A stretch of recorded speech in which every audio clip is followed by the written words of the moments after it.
आज परिवर्तन या विषयावरती मला बोलायचं आहे. परिवर्तन तसा जड शब्द आहे. त्याला सोपा शब्द आहे तो म्हणजे बदल. हिंदीमध्ये त्याला बदलाव म्हणतात. अजून वेगळ्या भाषेमध्ये एव्होल्यूशन म्हणतात. बरंच काय. पण आपण जरा सोप्यापासून सुरुवात करू. कारण आमच्या चित्रपट आणि नाटकामध्ये एक म्हणणं आहे की सगळ्यात कठीण असतं ते सोपं नाटक लिहिणं. सगळ्यात कठीण असतं ते सोपा चित्रपट निर्माण करणं. कठीण चित्रपट कोणी निर्माण करू शकतो. सोपा सगळ्यांना कळेल म्हणजे थोडक्यात जो गाजेल किंवा हल्लीच्या मराठीत म्हणायचं तर तो सुपरहिट होईल. तो चित्रपट बनवणं कठीण असतं. त्यामुळे आज आपण साधं बदल असं लक्षात घेऊन परिवर्तन म्हणजे काय याच्यावर तुमच्याशी मी बोलेन. काय तर मानवी जीवनाची सुरुवात हीच परिवर्तनाने झाली असं. कुठेतरी हजारो लाखो करोडो वर्षांपूर्वी एक मोठा स्फोट झाला आणि पृथ्वी नावाच्या ग्रहावरती सजीव सृष्टी निर्माण झाली. वर्तमानपत्रात तुम्ही वाचलंही असेल की इतर काही ग्रहांवर सजीव सृष्टी असण्याची शक्यता आहे वगैरे वगैरे. पण आता वर्तमानपत्रातल्या बातम्यावरती किती विश्वास ठेवायचा ते तुम्ही ठरवा. वर्तमानपत्रात बातम्या येतात त्याच्यात असंही म्हणतात की मी खूप श्रेष्ठ नट आहे. मला स्वतःला माहिती आहे मी कोण आहे तो. त्यामुळे त्याच्यावर किती विश्वास ठेवायचा ते तुम्ही ठरवा. तर ही सजीव सृष्टी निर्माण झाली म्हणजे प्राणी, वनस्पती हे सगळं निर्माण झालं. तो पहिला बदल. आणि तिथून कायम आपण बदलाला सामोरे जात आलोय. माझ्या दृष्टीने बदल हा आपल्या सर्व माणसांच्या दृष्टीने 3 गोष्टींवर अवलंबून असतो. म्हणजे पूर्वी 3 गोष्टींवर अवलंबून असायचं की ज्याच्यामध्ये बदल व्हायचे ते म्हणजे अन्न, वस्त्र आणि निवारा. आता सध्याच्या काळामध्ये भ्रमणध्वनी म्हणजे मोबाईल आणि सोशल मीडिया ह्या माणसाच्या गरजेच्या वस्तू झाल्यात. एक वेळ 2 घास खायला कमी असतील तरी चालतील, तरी अर्धा तास असं करत बसायला माणसाला लागतं. काही माणसं त्यापायी उपाशी राहतात, पण हे बघितल्याशिवाय काही झोपत नाही. तर हे बदल कसे निर्माण झाले असावेत आणि त्याच्यामध्ये काय काय झालं याकडे आपण थोडंसं लक्ष देऊ. म्हणजे पहिलं आपण धरू की सगळ्यात महत्त्वाचं असतं ते म्हणजे अन्न. मग माणूस जन्माला आला. जन्माला आल्यानंतर मग साहजिक पहिली गोष्ट काय होते माणसाला तर भूक लागते कायम. काही लोकांना अन्नाची भूक लागते, काही लोकांना कीर्तीची भूक लागते, काही लोकांना पैशाची भूक लागते. पण माणसाला भूक लागते. आणि ती भूक भागवण्यासाठी माणसाने पहिल्यांदा हालचाल करायला सुरुवात केली आणि त्याच्यामधून हळूहळू तो बदलाला सामोरा जात राहिला. म्हणजे कदाचित असं असेल की माणूस पूर्वी कंदमुळं खायचा किंवा प्राणी होते ते माणसांना खायचे, माणसं होती ती प्राण्याने खायची, असा आपापसात बदल होत गेला एकमेकांचं भक्ष बनून. मग नंतर कदाचित काहीतरी झालं असेल असं. म्हणजे आता माझ्यासारखा धांदरट माणूस आहे, त्याला जर 5 वस्तू या खोलीतनं त्या खोलीत घेऊन जायला सांगितलं तर एक तरी वस्तू पडतेच. गेली 65 वर्ष ते होत आहे. तशी त्या कुठल्या तरी धांदरट माणसाच्या हातून ते काही मांस वगैरे असेल त्याचा एखादा तुकडा कुठेतरी आगीत पडला असेल, मग तो भाजला गेला असेल, मग त्याचा सुवास सुटला असेल आणि मग माणसाला ते ज्ञात झालं असेल की अरे बापरे, हे असं अन्नसुद्धा होतं हां. मग त्याच्यानंतर तो माणूस भाजून अन्न खाऊ लागला. तिथून पुढे आज तंदुरी, शेजवानपर्यंत लोकं गेले. हा झाला अन्नातला बदल. मग 2 वेळा खा आणि तब्येत नीट ठेवा पासून 2-2 तासांनी खा आणि तब्येत नीट ठेवा. काहीच खाऊ नका, भरपूर खा. 4 लिटर पाणी प्या, 3 लिटर पाणी प्या, 6 रताळी खा, 5 सोडा वॉटर बॉटल प्या. इथपासून तर सगळे अन्नाचे आणि डाएटचे वगैरे सगळ्याचे हे प्रमाण सुरू झाले, बदल होत गेले. बरं माणसाची अवस्था तशीच राहिली. तो आजारी पडायचा, आजारी पडत राहिला. डॉक्टर घरी येत राहिले, ते औषधं देत राहिले. आपण ते औषधं घेत राहिलो. माणूस पुढे मेला. मोठा असेल तर त्याच्या जयंत्या झाल्या. तो फार बरा नसेल तर असं सगळं होत गेलं.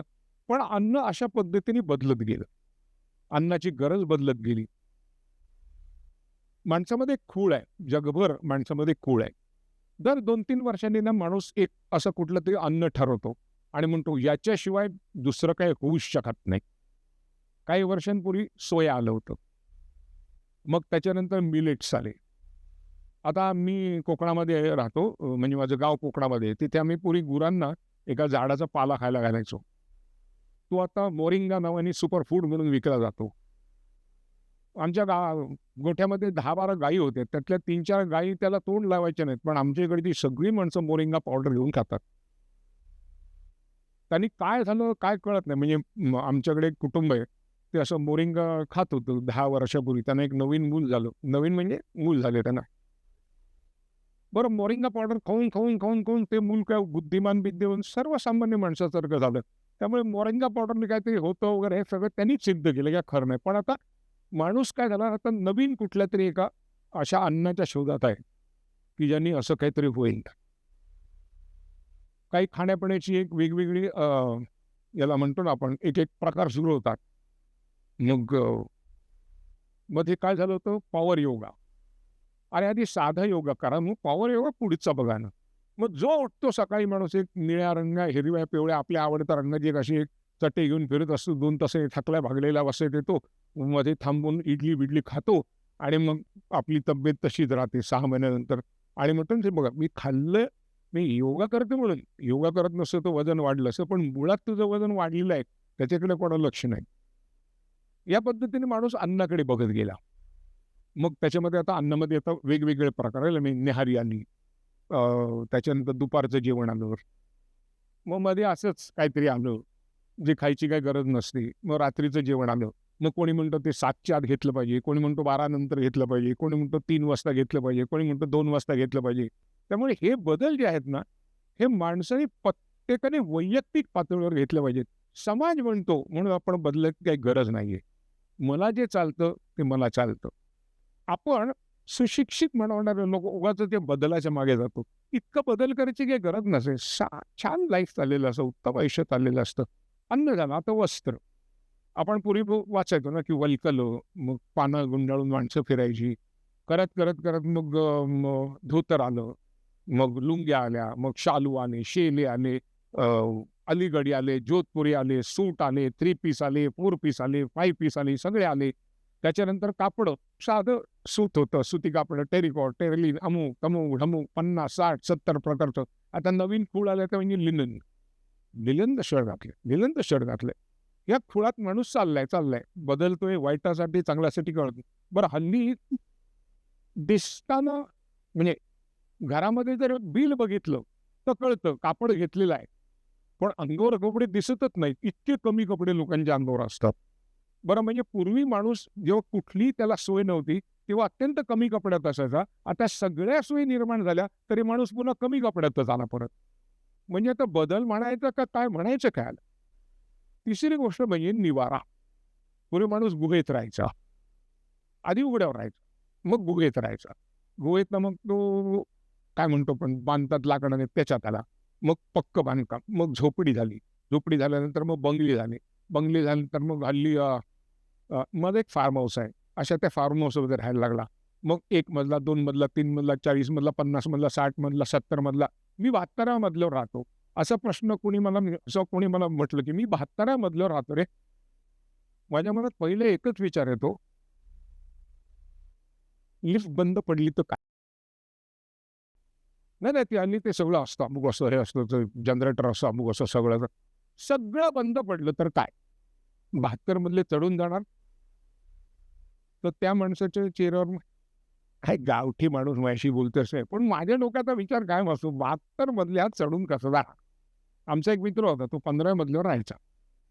एकदा तसं 2 लिफ्ट, दोन्ही बंद पडल्या. आणि अत्यंत जागरूक नागरिक होते त्या सोसायटीतले. त्यामुळे एक वेगळा बॅकअप जनरेटर वगैरे होतं. त्याचंही काही झालं नाही. आणि अक्षरशः लोक काळ्या पेटी, हिंग, 1 ब्रेड, 2 अंडी एवढा क्षुद्र गोष्टी आणण्यासाठी 15 मजले चढत होते, 15 मजले उतरत होते. बरं खाल्लेलं अन्न 15 मजले चढल्यामुळे अंगी लागलं नाही. त्यामुळे सगळी एका दिवसात बारीक दिसायला लागली. तो हा राहण्यातला बदल झाला, खाण्यातला बदल झाला, कपड्यातला बदल झाला. पुढे आता बदल कशातला आला, की माणूस शिकला, सुशिक्षित झाला. इथेच सगळं घोळ झाला. पूर्वी माणूस फक्त खुणांनी बोलायचा, कारण कुठली भाषाच येत नव्हती. ज्या क्षणी भाषा आली, त्या क्षणी वाद वाढले. कारण भाषा आल्यानंतर 2 प्रकार झाले, अशुद्ध भाषा, शुद्ध भाषा. मी तुम्हाला सांगतो माझ्या अनुभवावरनं, जगात अशुद्ध आणि शुद्ध भाषा असं काहीही नसतं. जगामध्ये 2च प्रकार असतात. एक प्रमाण भाषा जी लिहिली जाते, छापली जाते आणि एक म्हणजे बोलीभाषा जी बोलली जाते. आणि-पाणी हे तितकंच बरोबर आहे, जितकं आणि आणि पाणी आहे. कारण आणि-पाणी जो उच्चारतो त्याला त्याची आई शिकवते. आणि-पाणी जो आहे, असा जो उच्चारतो त्यालाही त्याची आईच शिकवते. आणि आईसारखे दैवत साऱ्या जगतावर नाही. प्रत्यक्ष परमेश्वर तुम्हाला कसं चुकीचं शिकवेल? तर हा जो सगळा वाद आहे ना, हा आपण निर्माण केलाय. त्याचं कारण आपण शिकलो. शिकलेल्या माणसाला फार विचित्र प्रश्न पडतात. एक किस्सा आहे. एक माणूस असा होता, एक मेंढपाळ त्याच्याकडे आला. तो म्हणाला, "मी तुला मदत करू शकतो." तो म्हणाला, "काय?" तुझ्याकडे 100 मेंढ्या आहेत." तो म्हणाला, "हो." "त्यातल्या 50 तुझं ऐकतात, 50 तुझं ऐकत नाहीत." "नाही, नाही 50-50 असं नाही, पण हां, म्हणजे काही ऐकतात, काही ऐकत नाहीत." "हां." "ज्या ऐकत नाहीत त्या अशा धावत जातात. ज्या ऐकतात त्या अशा शांतपणे उभ्या असतात." तो म्हणाला, "हो, बरोबर आहे." तर याच्यावर एक उपाय आहे. "काय उपाय?" तर "तू त्याला अमुक-अमुक प्रकारचं अन्न खायला घाल. मग ते तुझं ऐकतील.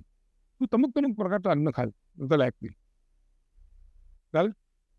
हो म्हणाला. "मी तुम्हाला एक प्रश्न विचारू?" "हो, तुम्ही आय-टी प्रोफेशनल आहात का?" तो म्हणाला, "हो का?" "नाही, तुम्ही बराच वेळ असं-असं करून मला जे सांगितलं, ते मला पहिल्यापासून माहिती होतं." त्या माणसाचा चेहरा पडला. तो म्हणाला, "अरे बापरे! एवढे 3-3, 4-4 वर्ष शिकून जी मला एवढं त्याला सांगायला लागलं, त्याला माहिती होतं ते." कारण त्यांनी परिवर्तन हा शब्द न वाचताही त्याला माहिती होता, की ह्या माझ्या मुक्या प्राण्यांमधलं परिवर्तन कसं करायचं, याच्यामधलं परिवर्तन कसं करायचं. तेव्हा परिवर्तन ही गोष्ट आहे ना, मुळात आपण आपल्यापुरती सुरुवात केली पाहिजे. आपली एक म्हण आहे किंवा समजूत आहे, की माझ्या शेजारी सुधारला ना, की अख्खं जग सुधारायला 2 सेकंद पण लागत नाहीत. पण आधी तुम्ही सुधारलं पाहिजे. साधं परिवर्तन होतं, साधी गोष्ट आहे. मी बॉम्बेत जन्माला आलो. पण मी मोठा झालो तशी त्याची मुंबई झाली. कारण बॉम्बेचं मुंबई असं नामकरण झालं. ते नामकरण झाल्यानंतर ना 4 किंवा 5 दिवस झाले होते. एक क्रिकेटचा सामना चालू होता. त्या सामन्याला परदेशातला एक समालोचक आला होता.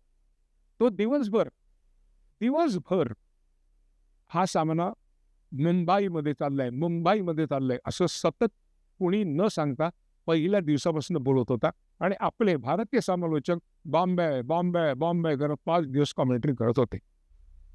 त्यामुळे परिवर्तन हे त्यांनी आधी शिकलं होतं आणि हा शिकायला चुकला होता, विसरला होता.